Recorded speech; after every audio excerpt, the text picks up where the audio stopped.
Hi, I'm Stewart Spinks and welcome to episode 108 of my podcast, Beekeeping, Short and Sweet. It's most definitely swarm season. I've lost one, gained two and split another colony. This week, more about artificial swarms and how to perform one without finding the queen.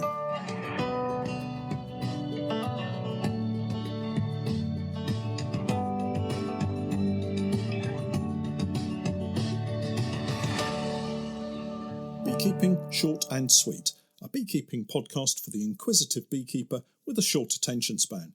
A beekeeper, in fact, just like me. I'm grateful to Honeypore Hives for sponsoring in part our podcast for this season. Honeypore Hives, as I'm sure you're aware, are poly Langstroth hives, and we're setting up an apiary full of their hives this season, courtesy of Honeypore. Check out their range of hives and other equipment on their website, and I'll leave links to all of the websites in the show notes as usual. Honeypore Hives, designed by beekeepers for beekeepers. This week's update includes the inevitable news that some of our colonies have decided to swarm. It's not a total surprise, to be honest. We've been seeing rudimentary queen cells for some time now. Those are the queen cups without eggs, and more recently we've seen eggs and very young larvae in them, making them queen cells in their own right. It was predictable that sooner or later the timing of these queen cells would work against us, and I'd miss one or two and a few colonies would get away from us. By that I mean, with a weekly inspection routine, I've been removing queen cells regularly, which should mean that by the time I come round to inspecting again, there still shouldn't be any sealed queen cells. Sealed queen cells are important because once sealed, the young queen larvae inside has been fed and nurtured as much as it can be by the colony, and there's nothing more they can do now until the virgin queen emerges. This then gives the green light for the colony to swarm, as the sudden and dramatic reduction of the number of bees in the colony after the swarm won't make any difference to the sealed queen cells. What this means is that if you carry out regular inspections and you remove every queen cell you see, it should be possible to prevent them from swarming, right? Wrong. As I'm sure you either know or are finding out, bees will find a way to circumvent the beekeeper's best efforts and find ways to swarm. I once had a colony that persisted in producing queen cells week after week until finally they produced 58 queen cells in 1 week. I methodically went through, counted and removed every last one of them, or at least that's what I thought I'd done, but alas, a week later I found they had swarmed. I'd removed 57 queen cells and missed one that they'd hidden in the middle of some drone brood, created at such an angle that the queen cell was completely hidden within the mass of drone brood. 58 queen cells is my record number in one hit, I think. It looks quite impressive when you see frame upon frame of queen cells, but it really isn't what you want to see as a beekeeper. Some beekeepers might be tempted to use a great many of the queen cells to produce more queens for expansion, but I suspect that with that colony, all you're going to do is reproduce lots of swarmy colonies. Not something I really want to have to deal with, really. On the topic of using swarm cells, I tend to use them if there are perhaps less than about a dozen swarm cells produced. More than that, and I think I'm probably making more of a problem for myself in the long run. The battle you have with yourself is that swarm cells look so damn good. Large, plump cells that are crying out to be used. Just be very picky with the ones that you do use. For those new beekeepers out there who are wondering how on earth you're supposed to use them when they're stuck on a single frame, well, what we do is we cut them out of the frame using a very sharp knife, leaving plenty of room around the queen cell so as not to damage the queen inside the queen cell in any way. Then cut a corresponding shaped hole a little smaller than the queen cell comb that you've already got. Cut that in a frame that you want to use for rearing the queen, say in a queenless nuke box, and gently push fit it into the frame. Just add bees and away you go. Anyway, back to the bees this week. My confession this week is that despite my reluctance in previous years, this year for the first time in a long time, I've decided I would clip my queens to try to prevent the mayhem that we had last year when we lost so many swarms. Although I produce these podcasts and videos on Patreon and YouTube, I am also trying to produce honey on a commercial scale, albeit a small commercial scale. I have no problems with being a small-scale commercial bee farmer. I'm never going to compete with producers who have hundreds or indeed thousands of colonies, but I do need to produce enough to keep our stockists in stock all year round, and I'd ideally like to increase the number of stockists a little to make better use of our bottling machine, which stands idle for most of the year. So this year I'm clipping queens. What that means is I'm very carefully clipping off the bottom third of one primary wing, the result of which means the queen can't fly more than a few feet before dropping to the ground. The effect of this is that she will either crawl back into the hive or will be lost to the colony, but all the flying bees will get totally confused because the queen is missing and will then return back to their parent hive. From a beekeeping perspective, it gives me a few more days to get myself back to the apiary and carry out inspections where hopefully I'll find a queenless colony, no eggs, and sealed queen cells. All except one queen cell gets removed, leaving just the one queen cell for the colony to take care of. No need for them to swarm, and I don't lose the massive foraging force that could have disappeared over the hedge in the same fashion as they did last year. So on Sunday last week, seems a long time ago now, but I spent a few hours at the workshop and planned to drop off some additional nuke boxes and hive parts, so I was ready for any emergency splits, swarm collections, or general manipulations I wanted to do at the next inspections over at the oilseed rape. It was a lovely day, sunny, not too hot. I had my packed lunch and drinks with me and arrived at the apiary to see a cloud of bees above the hedge line. That can only mean one thing: a swarm. So I got back into my truck and had lunch.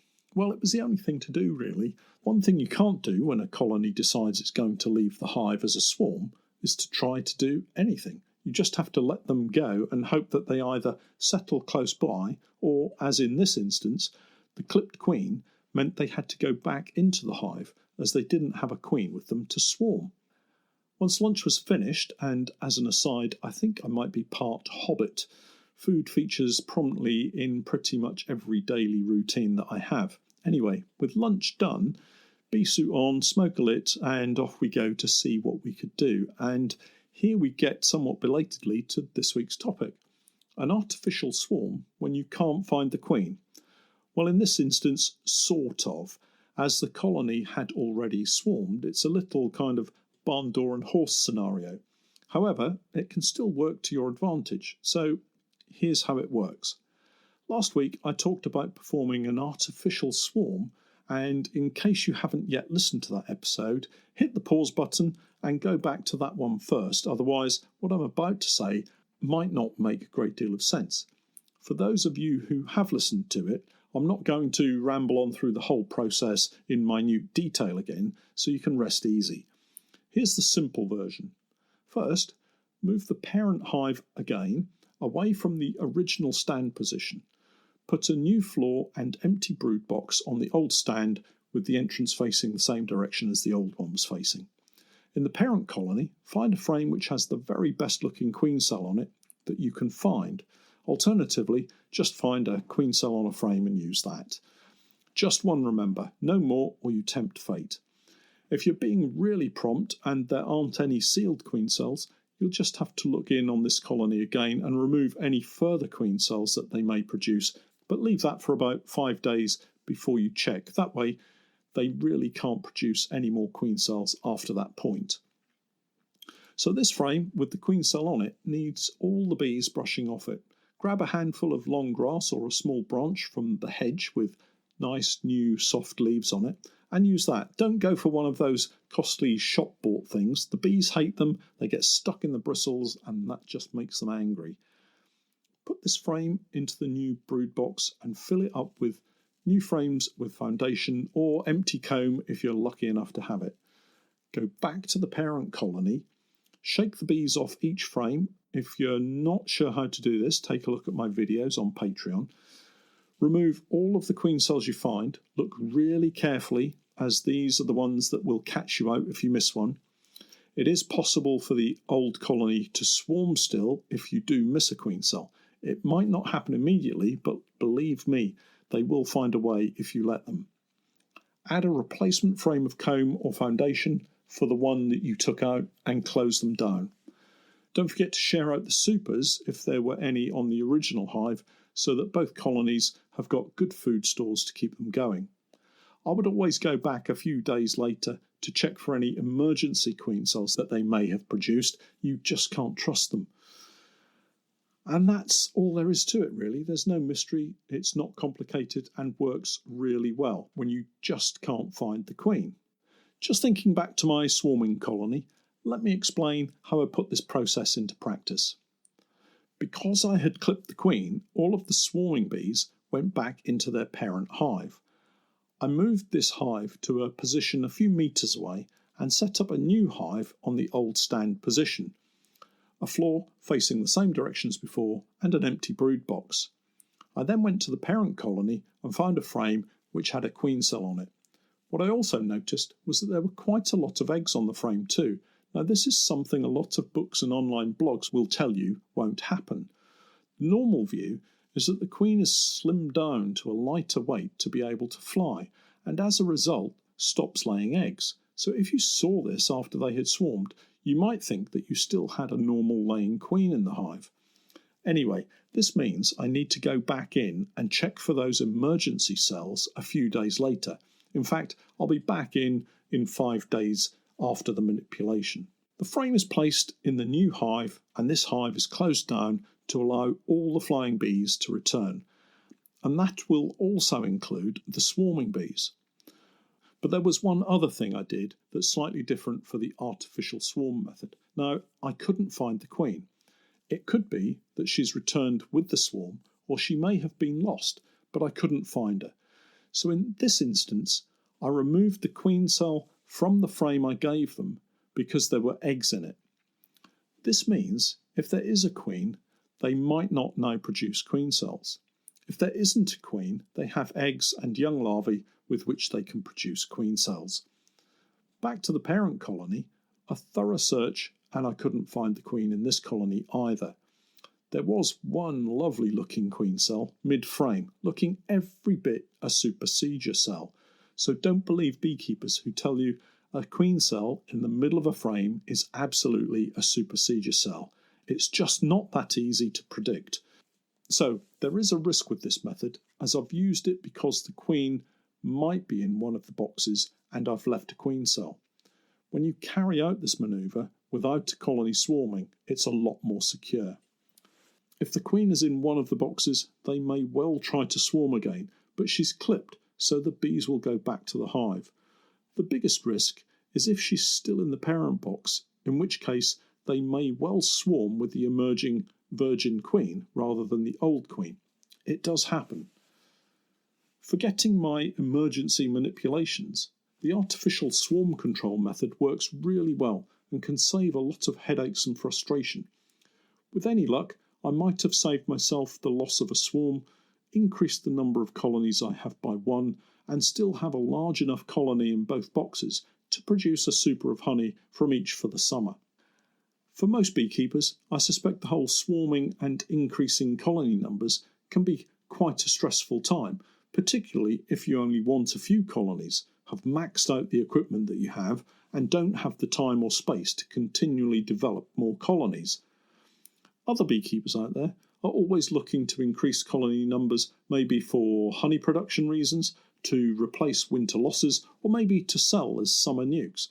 And that might be something that hobbyist beekeepers might think of doing, selling 1 or 2 nukes to help pay for what can, after all, become quite an expensive hobby. With that in mind, next week I'm going to explain the 2 nukes from 1 parent hive method that can see your stocks of bees go from 1 colony to double figures in 1 season if properly managed.